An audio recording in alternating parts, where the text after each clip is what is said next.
All right, back to this. Black people, the earth is our mother. Continue where it's polluting the air, it's polluting the water, polluting our food. They pollute the air, they pollute the water, they pollute our food, they pollute our minds. They put us out of balance. They have made us be insecure with ourselves. They have put us into a situation where we have to play many roles. We got to be chauvinist, or we got to be on some kind of a class trip, or some kind of an illusionary power trip. We got to play a role.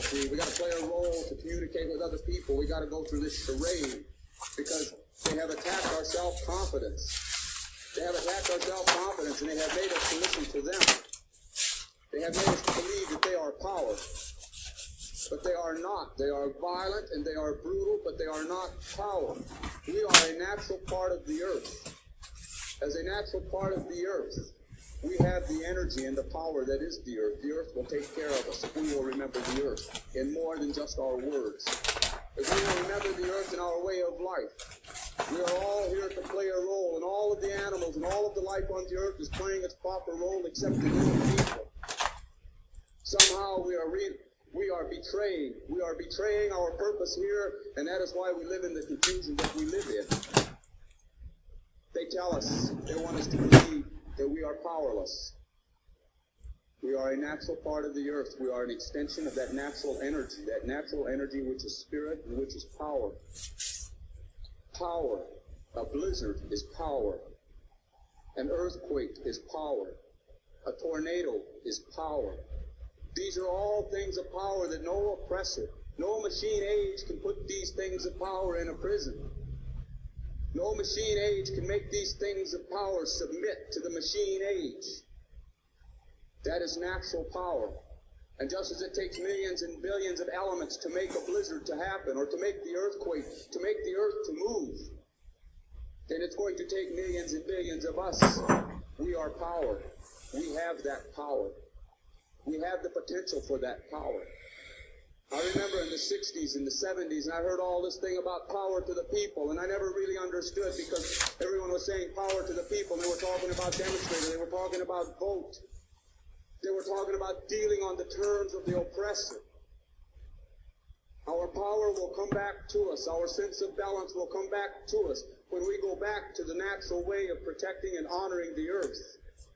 If we have forgotten how to do it, and if we think that it looks overwhelming and we can never accomplish it, then all we have to do, and each of us as an individual can go out and we can find some spot on the earth that we can relate to. Feel that energy. Feel that power. That's where our safety will come. The earth will take care of us.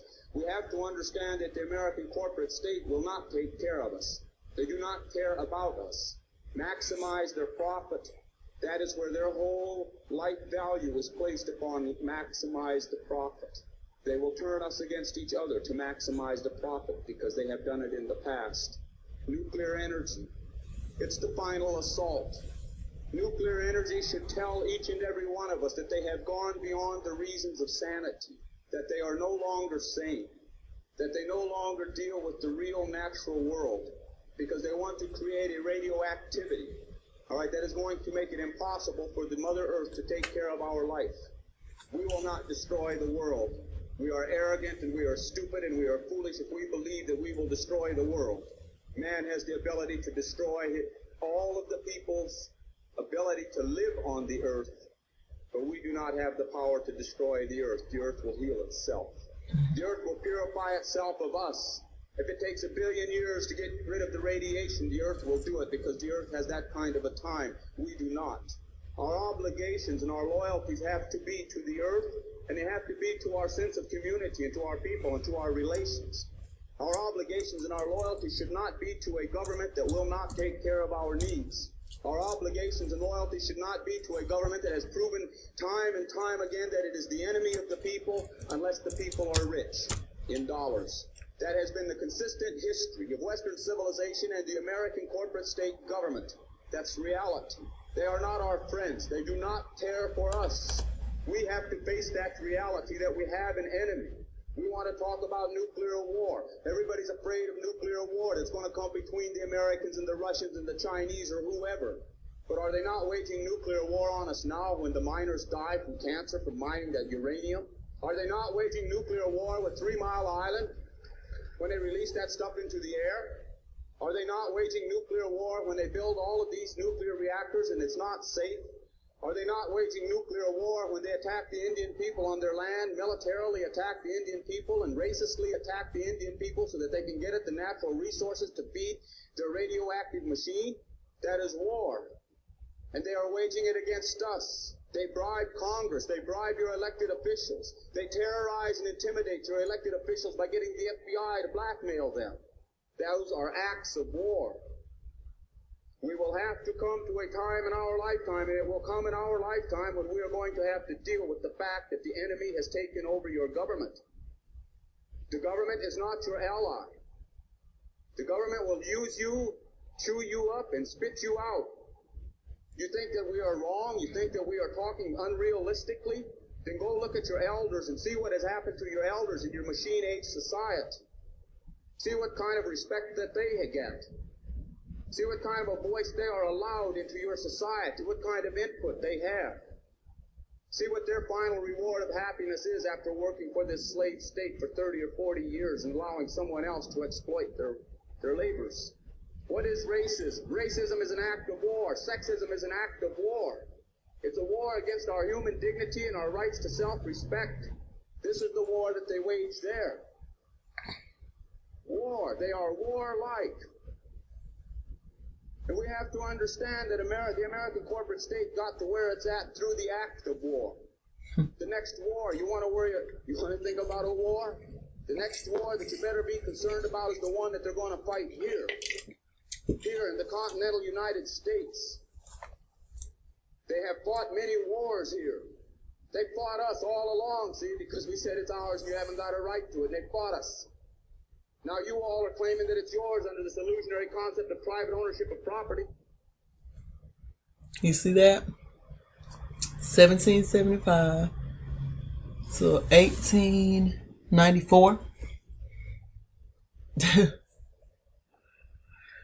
They're going to fight you, but they're going to call it national security and energy crisis.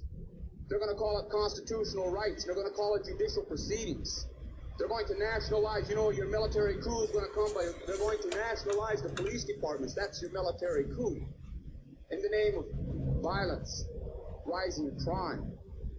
But all we must do is look in the corporate office and see the rising crime that is taking place there, and nobody's going to jail for it. Excuse me. So we got to understand that they are arming themselves to wage a war against us, and it's going to be called the war of law and order, because they're twisting it around. For 500 years, my people have resisted. For 500 years, we will resist again, if it becomes necessary. We want to be able to relate and communicate with all of the people that are living on this land. But we want to be able to relate and communicate from a position of truth. You all got to face the truth. We have had to face it through 500 years of genocide. We have had to face the truth. We have had to live the truth. Okay, so I'm going to title this video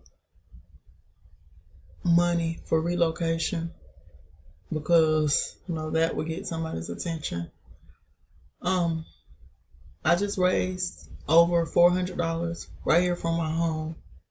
Nobody bought any product since I put the link to my product up.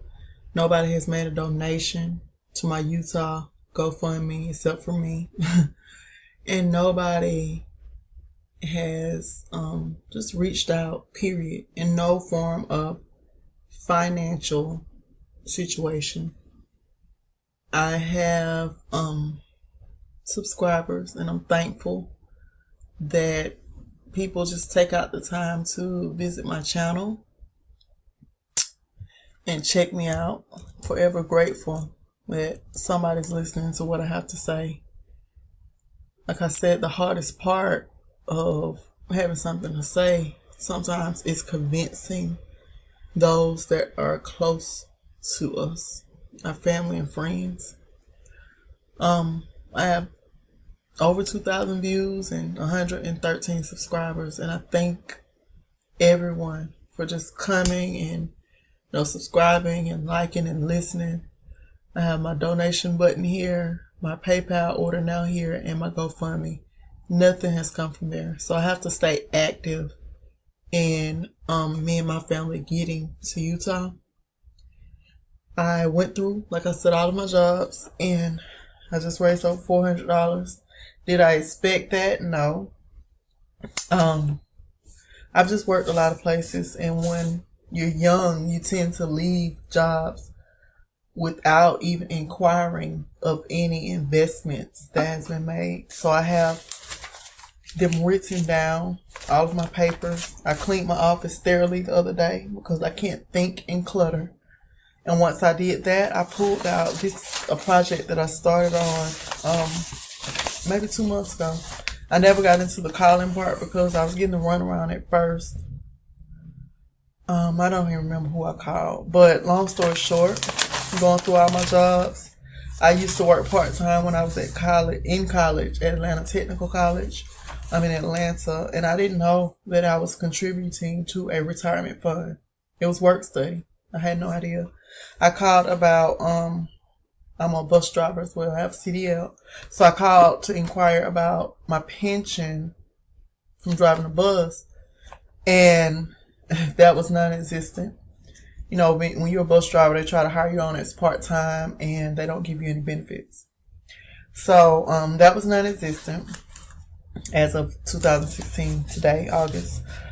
And I just so happened, gave my social, and she put up another account, which was me working work study. So all thanks and praise goes to Hi, because we need finances to make this move happen in the body. We're not rich. We're in a household where both of us have to work. Our marriage has suffered because both of us has to work. That's neither here nor there. That's the American way, right? But just being able to be a thinker, think on my toes. So going through all these jobs, and I'm just calling, and all I want to know is if I have retirement funds that I left behind. So that's 2 down, and these aren't riches. Even if it's $100 from all the jobs, I've had all these, and this is a oldest. It's way more, but even if it's $100 per job, that will help in us relocating. So I advise everybody, put your thinking caps on. The time is winding down. I hope to see you all at our destination, to meet you all, to be able to embrace and see you in person, most of you all. But you have to put your thinking caps on. You can't sit and expect this thing to happen. No kind of plan. I know how said he'll meet us. If we take 1 step, he'll take 2. So get active in your relocation. Don't sit around and be waiting to be gunned down next. We have had to die the truth before we're going to ever see our evolutionary liberation. The people that call themselves Americans are going to have to face the truth also. They tell us to be realistic, that progress means all these things have to happen. They tell us that we can't go back to the old way. They tell us be realistic. But there is no old way, no new way. There is a way of life. We must live in balance with the earth. We must do it. We have no choice. If we allow ourselves to be apathetic, or we allow ourselves to be lied to or tolerate their lies about what they are doing to the earth, then we are betraying our intention. We are betraying our purpose here. We cannot protect that 7th generation if we do not protect the earth. We cannot protect ourselves if we do not protect the earth. The earth gives us life, not the multinational corporate government. The earth gives us life. We need to have the earth. We must have it. Otherwise, our life will be no more. So we must resist what they do. They want to break our spirit.